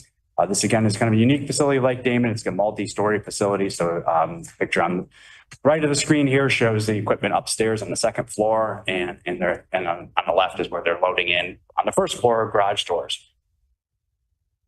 And at our tie house down at Canal, they continue towards the commissioning phase. So the picture on the left here shows you what we call the Supervisory Control and Data Acquisition Cabinet, or SCADA. This is how we control the facility remotely and interface with our control center. And then you can see the photo on the right is some of the traction power equipment and the data testing around that equipment. There is a lot of certification that goes into this equipment. It's a very long and tedious process where in some cases you may only get through one round of testing in a day on a very specific device. So all the devices get tested, and then the systems get tested, and then the overall network gets tested. And we're building out to that point in most of these locations. This month, we're bringing forward a new project. We're really excited to talk about this one and advancing our all-station accessibility program. This is our Lake Line Austin Station project. I would highlight that this is one of the more unique ones in a funding standpoint, that we actually were able to secure federal STP funding for this project prior to there being the full federal ASAP program. Most of the time, STP funding goes for road projects. And so the fact that we were able to secure through a granting opportunity STP funding to support this project was pretty exciting. So this will make Austin on the Green Line a fully accessible station on the west side. Most of the work here has been kind of a pre-work in anticipation of us receiving our full building permit and breaking ground on the station house itself. What happens here is the original station house will close for a period of time, and we'll run service out of what was a historical exit for the station at Mason. So we're converting that actually into be a temporary entrance so we can facilitate our service, our customer traffic through that entrance just down the block. And then we'll take the full station house out of service at Austin. We do a pretty significant streetscape there. So part of the All Stations Accessibility Program really looks at the path of travel. It's great if we can add an elevator to the station, but if you can't get to the station, it really doesn't meet the purpose of our investment here. So there's actually a pretty significant today there's steps that go down to the curb to cross the street. So we actually have to create ramps and slope all the way down, and then create the new station house entrance, and then ultimately the installation of the elevator. So most of the work has been focused on the Mason entrance. Here you can see them, they're getting ready to hoist steel roof framing. So this was completely enclosed and it was out of the public site. It was capped off for many years. It was used as a storage room for one of our comm closet. And so then we've reopened it at this point and we're creating a new entrance. Ultimately, it will be an exit point for fire code once we rehab the station completely. And so here you can see them prepping to put the new canopy station connection there. And here's some of the interior work. So has not seen the light of day since the early 1970s. And so a lot of the old tile is being removed, the mastic behind it. And then we'll get new finishes as part of the project. And then part of the footprint of I talked about was that grading at the main station house, but also the station house at Austin gets a pretty large expansion where we had a new electrical room, we had the elevator rooms, we had a series of ramps so people can get into the station house. And so we actually had to relocate a bunch of utilities. So this is actually in the public way right there. And so this is really kind of advanced work for the major project and the relocation of this work out here. We're excited to start reporting on this month. And you'll see this coming forward with a lot more exciting activities in the months to come. Moving on to our next project, our Harlem Station Bus Bridge. So most of the work in the last couple months as the weather's been colder has been on the approaches to the bus bridge. So here you can see some demolition of the concrete that is not actually part of the bridge. It's part of the entrance to the terminal. So all this gets resurfaced as part of the project. They are prepping right now in the rebar and be ready to start making the big pours for the bridge spans that you've seen the steel for over the last couple months now that the weather's breaking and temperatures are more favorable for setting concrete. Here you can see some kind of, this is subsurface work where we're reconnecting to a new manhole for a sewer pipe. So the bus bridge does have a washroom facility for our bus operators to use. So that gets completely rebuilt as part of the project. And so it has a new connection to that sewer connection there. Here you can see this is actually for the new electrical feeds. So we had a bunch of electrical feeds that were removed and the new removed as part of the bridge structure. And so now they're being repositioned with new connections from a new electrical room as well.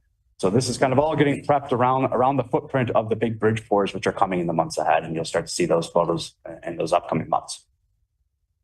The board had previously requested kind of a summary of Bell Station's accessibility project. Program. So I've added a couple slides that you'll see every month. Most months I won't touch on it because without getting new funding or our projects being bid and things like that, you won't see them moving phases. But this shows you the current funded program, what state it's in under construction or design. So the projects that we have funded that are out still that we either have advanced design on or we're still in the planning environmental phases and securing kind of all the right components of that program. So you can see that coming forward.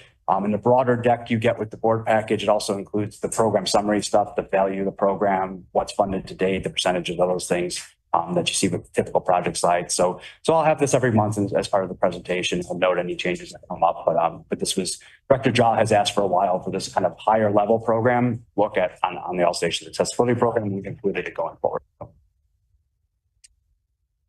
Next station project is a Racine ADA accessibility project and traction power improvement. Lots of work going on. So here you can see the Racine Station House. They are installing the precast panels on the exterior. If you look closely, you can see the CTA logo embedded in those precast panels. It's part of the architectural enhancements of the station. The station wall itself is the advertising signage for the station. And it's a little more noticeable in person when you're standing out there. You can see it. It really does pop. You can even see it as you go by it on the highway. But you can see this offsetting white and dark gray. That color scheme carries over into the main station house itself. You can see what I've referred to previously as kind of that waterfall ramp stairwell with the glass enclosure. And those windows there will be where the artwork is on the inside of the station that the board approved a few months ago. Here's the interior of the station. You're starting to see some finishes going in. So you can see the glazed brick white. You can see those precast white panels on the interior that I mentioned that wrap around from the outside, kind of bring the two elements together. This would be looking kind of in the area that the fair array would be in the station, back towards that stairwell I mentioned, and those windows with the arc glass. And then here's kind of the opposite view. This would be all the support facilities, so bathrooms, janitor closets, electrical rooms, and things like that are being built out. They have also started doing some of the installation of the elevator itself. So I've shown you kind of the chamber for it over the last few months, and so they've started some of the equipment on site as well. This is the mate in the project. So this is also a substation upgrade project. So here's the new Morgan substation. And in this photo, they're installing the brackets. It will get a similar prefabricated panel exterior with a CTA logo on it. It's mostly all white out there as its exterior. And they're working on the substation support kind of build outs right now. So these are electrical panels, not for the big traction power systems. This is for all the equipment that the substation itself supports. Substations are unique, unlike your house where you bring in your ComEd supply for your house. We bring in ComEd supply for the traction power system, and then we convert it to supply for the rest of the substation. So that a lot of that big heavy equipment we show you, actually, there's a smaller version of it that converts it to give us the house power, support the fans and the fire alarms and that SCADA cabinet and all those other aspects I talk about. And one small portion we haven't really been talking about is this project also includes a rehab of an existing substation. So our Hermitage substation, which is just downstream from Morgan, or where Morgan will be, is getting fully rehabbed. So it gets brand new traction power equipment. You've seen a lot of these projects over the years as we take the historical equipment, we upgrade it to be able to meet the new modern standards. So here you can see the first round of decommissioning. So they're removing the existing lineup number 2, which includes a transformer, a rectifier, and a series of breakers. So the transformer is how we take our power and we step it down. We bring in 12,500 volts from Commonwealth Edison. We step it down to 470 volts, and then we rectify it to 600 volts DC, which is what we then distribute for our network. So that we talk about them in lineup. So there's a transformer, there's a rectifier, and then there's breakers that go with it. And so you see what happens is we'll take a set of the lineups offline. Most of the substations can survive on 1 or 2 of the lineups that they have. They usually have 3. We like our redundancy in the power world. And so we'll take one of those offline, they'll decommission it, and then they'll start bringing in that new commitment, that new equipment, bring that online, and then we'll decommission the next one and work through the substation. Over the next couple of months, you'll see some of that process playing out at Hermitage as well. On to RPM. It is an exciting time as we continue to untangle the Clark Junction area and our red purple bypass. So here you can see them doing traction power third rail installation on what is historically been one of the Brown Line tracks. So when the Brown Line used to come down before it went on the flyover, it came down in 2 grade level tracks. One of these tracks will be the in-service track going forward for the southbound move coming into the loop. And the other one remains as a storage track. So we can use it to be able to store equipment that may have an issue or a special equipment for Cubs games when they win the World Series again. And we want to push back out again at some point, right? We want to push that equipment out for service needs. So this gives us flexibility around it. And when we need to do maintenance and other things, having redundancy like this is really important for us. So you can see them getting ready to finish the rehab on that track. It also ultimately gets used in a series of the stagings that we've been showing you over the last couple of months as we kind of rebuild little portions of it and put tracks back in service. Here's some of that I was just talking about. So this is near Belmont Station where we put back into service. This is track 2, and we put back in a new diamond crossover. As we go north there, we were running on some of that new structure. This is kind of that connection point. So we have a bunch of kind of micro phasings where we're giving them a couple hundred feet of track that they rebuild, that we shift trains around it again. We give them another couple hundred feet, but we are in the sunset of this. Most of this track work will be done in this area by the beginning of Cub season. On April 5th is when I think kind of the current schedule shows it. So over the next couple of months, you'll see a lot of photos around this as we put back in. And ultimately in that time frame, we start to look at 4-track operations again for the first time in a very long time in the sport. So this is starting to wind down this portion of the project. And then up on the northern boundaries of the project in the Lawrence to Bryn Mawr modernization section, or LBMM, we continue to see the installation and advancement of the station. So here at Bryn Mawr, you can see the escalator that has started commissioning on it. So this escalator has now been fully installed by the vendor. They're in the process of testing and commissioning it. Similar to the substations, it is a pretty rigorous process. These escalators have a plethora of safety features and sensors, all of which have to be calibrated and tested and shown to be able to fault out in the right way. Here at Argyle has its full canopy in place at this point, and you can see that canopy installation process as well as the chambers that carry all the lighting and hide all kind of the conduits and comm systems. You can also see one of the warming shelters there on the platform that's been formed up. This is also at Argyle, so now we have the granite flooring in place at Bryn Mawr, Berwyn, and Argyle. They are moving down towards Lawrence, so here you can see them installing the granite flooring at Argyle Station. And at Lawrence, they've started to build out kind of the canopy features that go out over the footprint of the station. They've finished up the roof, and then you'll start seeing some of those interior finishes going on, like the granite and some of the sidewalls that you've seen at Bryn Mawr over the previous months. So it's a pretty exciting time to see these stations come together. This project has mostly been north to south built on the north side. So you'll see the farthest advanced stations are at Bryn Mawr, the least advanced are at Lawrence. I tend to walk it every Thursday, and I sometimes walk from Bryn Mawr to Lawrence, which leaves me feeling less satisfied as I get to a least built station. Sometimes I walk at Lawrence to Bryn Mawr, which makes me feel very good about where we're at. So I haven't decided which one I like better, but it gives you different perspectives. You get to see different phases. It's been really interesting to see them phase in that case. All 4 stations do open together, and Lawrence is moving faster than Bryn Mawr was. Their lessons were all learned. They built upon it, and that schedule accelerates thereafter. We've been very, very busy over the last few months around staging for lots of things. So we've continued ongoing outreach with the elected officials in the area. We participate in the Lunar New Year, which we've done for the last, I believe it's 5 years now. The mini train came out when our friends from Operation came to support that. We had some custom kind of Argyle opening soon giveaways for the community there, as this was directly in the footprint of the Argyle station and that community that supports that portion of the project. We've had kind of ongoing conversations around future phases of RPM with stakeholders in the area. We held our kind of routine virtual office hours, and we've talked a lot within the RPB area with the stakeholders there as we start to do some of the subsurface work, the resurfacing, finishing up kind of that footprint. We have some minor street closures going on as we get out of the way of the Cub season, get kind of our footprint completely cleared up there, as well as just keeping everyone abreast of the work. So with that, I'll turn it over to Juan Pablo. Thanks, Bill. Good morning, directors. I'll be providing you with an update on the RPM numbers through January and our DB and workforce outreach activities for the months of January and February. As of January 31st, 122 unique DBEs have been awarded over $293 million between the design and construction packages on RPM Phase 1. 55 of those DBEs are in CTA. And DBEs have been paid more than $208 million, which puts Walsh Floor's attainment at 18.23%.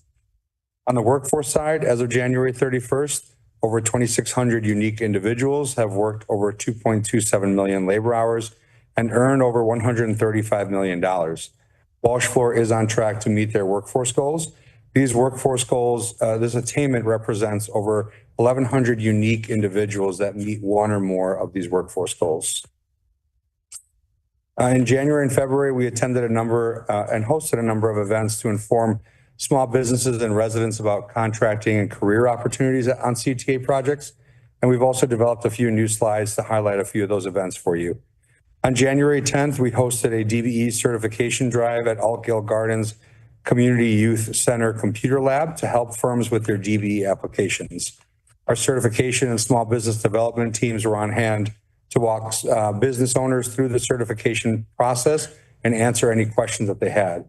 I want to thank the Altgeld Gardens Local Advisory Council for helping us get the word out about the event, where 27 firms came out to take advantage of the support. On February 5th, we hosted our Q1 workforce outreach event at Kennedy King on the south side. 157 attendees heard a presentation from our capital construction, RPM, and RLE teams to highlight career opportunities on CTA projects and network with 14 exhibitors that included our workforce partners, building trade unions, and contractors. On February 19th, we hosted our Q1 DBE outreach event at Build Inc. on the west side. We had 79 attendees that heard a presentation on upcoming work through our capital construction and RLE programs and network with 20 exhibitors. Acting President Learson came to deliver remarks and meet with the primes and DBEs who contribute to making our DBE program such a success. Lastly, I did want to highlight that we started our 2025 cohort of our small business educational series in February, and there are 28 firms enrolled in this cohort. We'll continue to bring you our activities and our work to advocate, certify, and invest in our DBEs, SBEs, and career seekers. That concludes our report. Happy to answer any questions. Questions? Director Rakeo?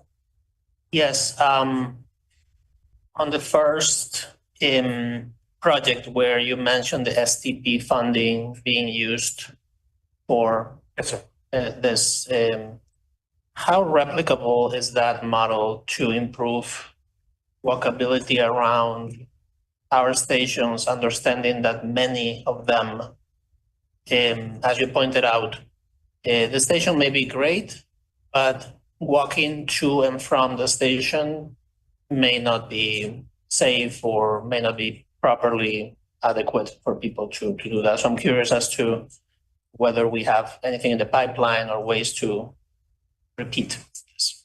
So I would say, broadly speaking, as we look at these all station accessibility projects, we incorporate the path of travel to the station as part of the considerations in our design work around those things. So I've shown you kind of over the last few months on modernization, where we've done a lot of repavement, sidewalk work, and that gets to those accessibility points on path of travel. Where we stop is a challenging conversation at times, and we try and pick points that are logical for the progression of the station and its footprint. And I would say that the program itself models that as a requirement. Austin just happened to be unique because the funding source we were able to secure, and we continue to chase in other scenarios. It happened to be STP funding. It was the first time it had ever been allocated for a transit station project. It was pretty unique in its right. Shortly thereafter, we had the all stations accessibility come from the federal government, which was a huge win for both the community who was advocating for that dedicated funding, as well as us who advocated for that for a long time. We are agnostic to whose money we take at this point to succeed on our goals and delivering of them. And we will continue to chase all those opportunities. But as to your question, we're committed to looking at that path of travel as part of the station improvement projects as we deal with them. How far we go gets into what we can support in scope, what we can support in budget, and what kind of seems like the logical transition points.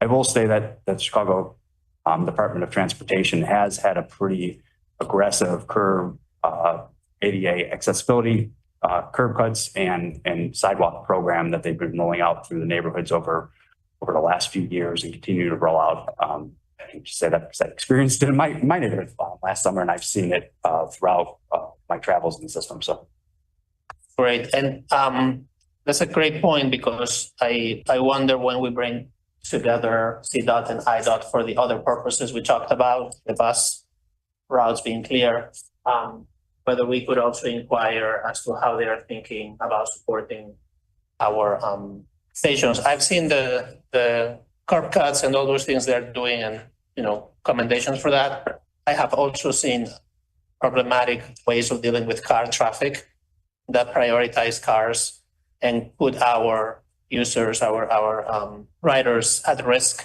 in accessing the stations by not prioritizing them. So I would love to include that in the conversation with them.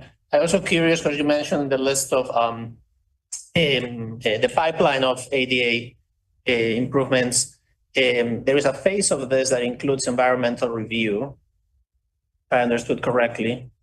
And I believe there's being efforts in the current government to eliminate some steps in the process. Are any of those removals going to positively impact the time it takes to do these projects? it's hard to say at this point. I would broadly say that our ongoing coordination with the Federal Transit Administration has not been impacted by any changes from a day-to-day standpoint, people we work with regionally and such forth. We have 4 projects in our pipeline that are 3 projects that are in our pipeline that are funded out of the federal ASAP programs. That is Irving Park, Pulaski, and Elmont. Elmont and Irving Park have already cleared their planning environmental first steps. We are bringing a designer on board. There'll be ongoing environmental review based on the rulings we got on that kind of the NEPA for that as we advance the design, because we'll weigh into whether or not the design addresses the findings in the NEPA.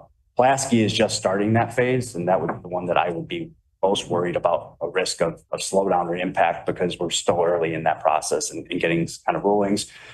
When they look at the Environmental Protection Act, they look at the historical significance of the station and the project you're looking to do on it. Depending on the investment you're doing in that level of project, will determine what that impact does. Do you have to deal with it from a historical preservation standpoint? How do you deal with it from a historical preservation? Can you, do you have to go in through a consulting party process where you talk with a series of the neighbors and other folks about what that station impacts and any work and things like that? And then you have to document the findings of those processes. You have to talk about how you mitigate those things. The simplest of those processes typically end up with a categorical exclusion where they look at a track project and say, it's a maintenance project, it's a replacing kind, it doesn't have any significance, and there's really no findings that those processes move forward. So we do have a Connecting Communities grant that we were able to secure, pretty exciting, to do some more work on the Congress, right? And so that's already received a categorical exclusion. We're getting ready to start going to seek a designer at this point. And that was a pretty painless process, right? These other ones, when you get into stations, get into some interesting things. Unfortunately, with the age of our system, everything is historical in its nature. And even where the federal process is not in place, Oak Park and Ridgeland are being funded out of the state rehab programs, and we are subject to the state historical preservation organization. So similar to what happens at the federal level under NEPA, the state will engage with state funding involved. So even in the federal level, the state will engage as this consulting party on the federal process. So we've had an improving relationship with the state. Part of the reason Oak Park and Ridgeland moved up in the ASAP plan was they are very similar stations to Austin. And so we had a very recent NEPA ruling on Austin, as well as findings about the historical impacts. They are all generationally the same. So that allowed them, in our mind, to advance a little faster in the process. Being able to take those lessons learned and they are fresh and they're real time versus something that happened 10 years ago, right? And so we're really hoping that can help advance the process. But I guess that was a very long-winded answer to your question. Like, we have not seen any direct impacts on it yet. So no impact on the potential removal of the NEPA and the process quite yet. And also from what you shared, do you anticipate any risks as it relates to keeping the Connected Communities grant that was received from the federal government? Are those dollars safe, or would they be? I'm glad to offer my opinion, and council can certainly chime in. Our Connecting Community grant was an obligated grant that was awarded in December of 2024. We consider that a binding agreement with the federal government at this point to fund those funds. I think there are other funds that exist in the hemisphere, not even with us, that are things that may have been talked about being awarded that weren't obligated, but our Connecting Community grant is an obligated grant. So you're saying so far we have no concerns or risks? I have no concerns, and I'm full steam ahead on that one. So. Got it. The other question I had is, this process takes a long time, doing the full ASAP or ADA adaptation to the excellence levels that we want it to be. And so in the meantime, we've been wondering, are there short-term improvements, minor improvements that could make the lives of people easier, even if it's not the full-blown, coverage? One station that we talked about, and that to me is one that is representative of a few others, is the Clinton station on the blue line. And for those who are less familiar with that station, that is the one that serves our Union Station and your terminal for buses. So there's a lot of people who use the blue line, Clinton station, every day, carrying large suitcases, bags, etc., in addition to people with disabilities. We talked about some adjustments on, the gates and all those things. Do we have some sort of a program or some process for stations like that may be able to go through some improvements, not the full-blown scale thing, but make the life of those folks a little easier, especially those who are more used by people, again, the mobility limitations or with? Absolutely. So, Clinton, I think, as you noticed, is a unique example based on the user population there, and was very specific to that, right? But from other scenarios that exist, we have a refresh and renew program. You'll start seeing slides again about it in April, as that kicks off kind of the customer-facing portion of that program. And as we scope those projects every year, it deals with the basic components, right? We do some lighting upgrades, we do touch surface painting, we deal with those obvious defects. But we challenge the staff to engage our customer service assistants in the station, right? We challenge them to look at the feedback history we get on those stations and look at how we can have big ticket items in those investments that we're making. They're not just kind of, the routine stuff's really important, right? That is broken windows, making stations feel safe, feeling secure, feeling well kept. But I love when we get in and do something more, right? I find that really exciting opportunity. Maybe not every station gets it, but those are those types of things you're talking about is we are in between a major overhaul and just the paint on the wall. And here's an opportunity to look at how we Sheridan Station on the Red Line is a really great example. I think it was last year's program. Sheridan is a very, very challenging station for anyone that's ever used it. It's exceptionally popular on the worst station list out there. It is an exceptionally challenging station as we look at future phases for RPM as a program station there because of its footprint, its curvature, its historical nature. And so we get a little bought into what we can do, what we can support and its real challenges. But we were able to upgrade all the doors in that facility. So we salvaged doors out of the RPM stations when they were being demolished that were new doors that had been installed in our previous rehab. We installed them. We were able to repurpose them at Sheridan as part of the upgrade under Refresh and Renew. That certainly is beyond the paint, but certainly impacts the customer experience because they are wider doors. They have ADA accessibilities that the old wood ones didn't have. They functioned really well at that point. And so that would be a point of interest between those mid steps. Thank you. I would love to get some updates on those two in particular, because the one you mentioned, Sheridan, actually, as you know, across the street, there is a food pantry. So, and it's one of the best in the state where people carry groceries that they need. Yeah. And then they can't get into the gate because it's too narrow. So thanks for those. It would be good to get some updates on that. And then final question I had came up during the public comments. And I've always wondered, what would it take for a pilot of bathrooms in any of the places in our system that the public can access? There's been some conversations about aldermen and other women about doing it for the city. There's some locations where I have found myself challenged many times, and the trip takes more than an hour, 2 hours. It's like, okay, where do I go? Right. And I think there's a lot of people going through that. So has this conversation taken place yet? And what would it take to test some of that in any of this, ADA and reconstruction processes? So I would say, I think anyone that's ever traveled with small children has experienced that challenge, right? I mean, certainly when I have with my children over time. This is an issue that has come up on and off over the years. And as the city talked about their public washrooms pilot, we were more than willing to be partners in that pilot. I think there are some locations on our system that not having readily accessible public facilities creates challenges for people that use our system, but people that congregate around our system and may impact our customer experience otherwise. One that we routinely hear about is Jefferson Park, right? There is kind of an ongoing relationship with us and some of the community around there. And that was one that we volunteered as an opportunity zone for those public washroom pilots because we really think it would benefit everybody. Massive facility and that has a certain level of the unhoused population that migrates around certainly would benefit everybody there. I don't think we've heard a whole lot out of the city on how they're advancing that program. For our purposes, it's a balance, and we need to talk a little bit with law and operations and other things. Some of our restrooms are behind the paid facilities, right? Sometimes they're in CA booths, right? That where they are really within the secure space, and so they get a little harder to get to.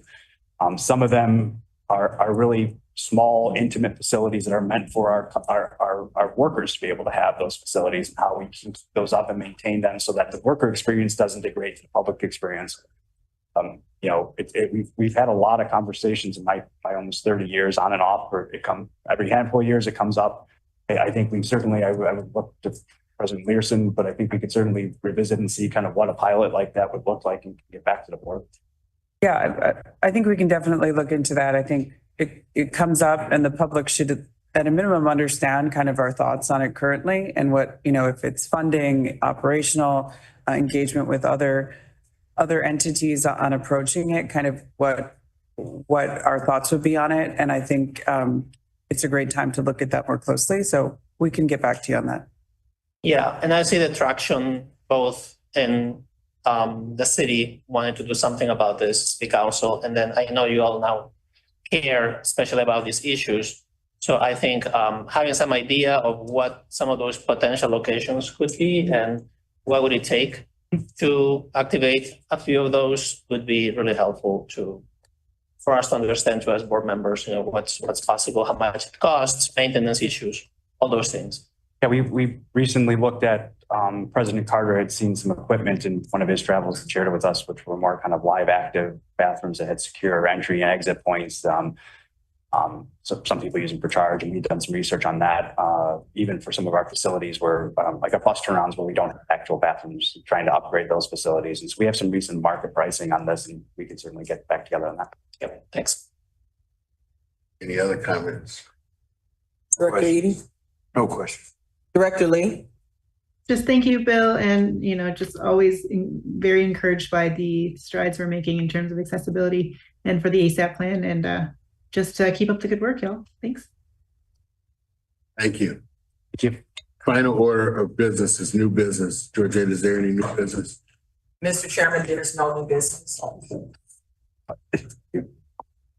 Since there is no new business to come before the board, we have a motion to adjourn Chicago Transit Board meeting of March 12, 2025.